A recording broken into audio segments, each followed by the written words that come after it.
In August of 2018, the First Unitarian Universalist Congregation of Ann Arbor called a new senior minister, Reverend Manish Mishra Marzetti, at a time when the congregational leadership and staff sensed that UUAA was ready to take a new look at our identity and bring clarity to the many diverse programs in our vibrant community. There was a consensus that we could be doing more if we had a better focus to our efforts. In response to this need for a new vision, the Board of Trustees created the Vision 2050 project with a charge to engage deeply with the congregation and imagine what UUAA could be in the year 2050. What kind of congregation would our children and their children see? How could we bring sharper focus and impact to our many wonderful activities and powerful social justice groups? With a crisper view of our place in the world, we might have more sense of purpose and more impact on ourselves, our community, and our denomination.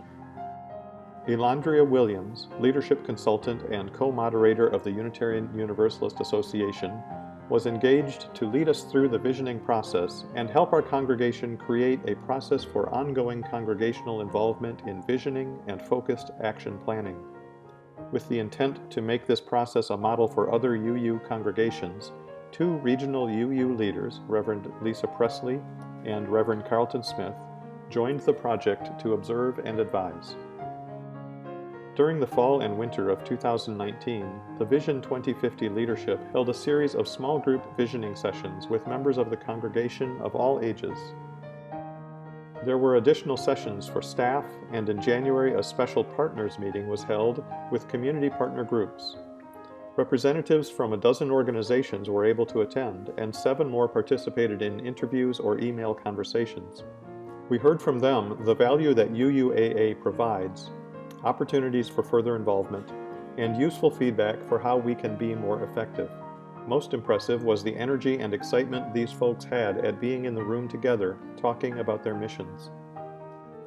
Volunteers entered the text of every sticky note into a spreadsheet so that it could be made available for analysis.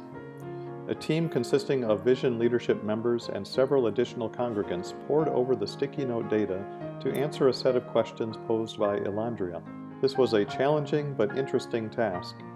It was fascinating to see the range of ideas and opinions expressed, and also validating to discover our shared core values within the data. The hopes, ideas, and priorities expressed by the congregation were synthesized into a theory of change document that encapsulates UUAA's key values, unique strengths, greatest challenges, and a set of heartfelt issues the congregation wants to engage. In this context, and how do we use it? Yeah, so theory of change in this context means, to me, it is like the bedrock and the foundation of what your congregation stands for, what it feels like its places in the world, what it feels like it values, what's unique about it, and like this is who we are at our core and who we want to be. Which is, and what it does in the end is like people use it to like craft, like here's our strategy, here's our vision, here's our mission, and here's where we're going, right? And so what the theory of change also in the end goes from like a chart to like, here is language that fortifies it.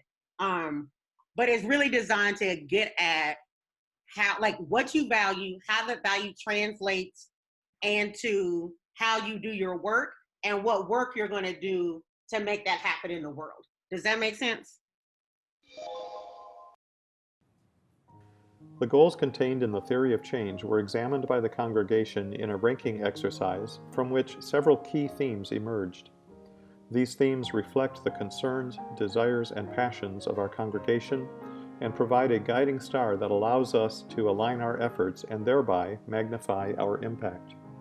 The theory of change provides a foundation for our congregation.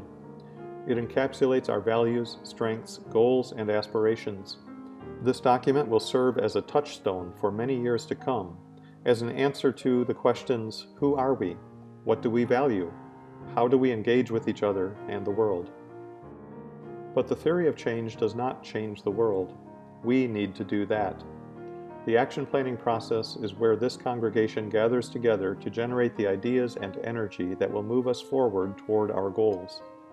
The Vision 2050 project helped draw the future this congregation desires into focus, but it could not predict the future. The global pandemic we are now experiencing has impacted the lives of everyone on this planet like nothing in living memory, and it has, of course, affected how we move forward with Vision 2050. After considerable thought and conversation, the Vision leadership team developed a plan that accounts for the uncertainty of this time. The Congregational Vision document was created as a milestone to capture the learnings of the year-long effort and to communicate back to the congregation the vision that emerged. Hi, my name is Sandy Simon, and I've been working on the communications for the Vision 2050 leadership team. So part of the communications, a major part of the communications, is the new Congregational Vision document, which hopefully includes many of the words that came from congregants during the fall vision sessions. Seeing all of that heartfelt input that went into this document, and also hearing some of the very thoughtful feedback that we've gotten already on this document has just been really inspiring to me. This document is not a substitute for action planning, though it does contain examples of the kinds of actions that may emerge when we're able to go through that process as a congregation. The Board of Trustees will continue to hold responsibility for the Vision 2050 project. In the near future, when the enduring impact of the coronavirus becomes more predictable, the Board will develop a plan to move us through the action planning process. The Congregational Vision document will be officially presented to the congregation at the annual meeting on May 31st. Prior to that time, the leadership team is meeting with congregants to hear your reactions and perspectives. We're very interested in fostering conversations between congregants around the goals contained in our vision. These are the conversations that will generate energy and action and move our vibrant congregation forward into the next generation.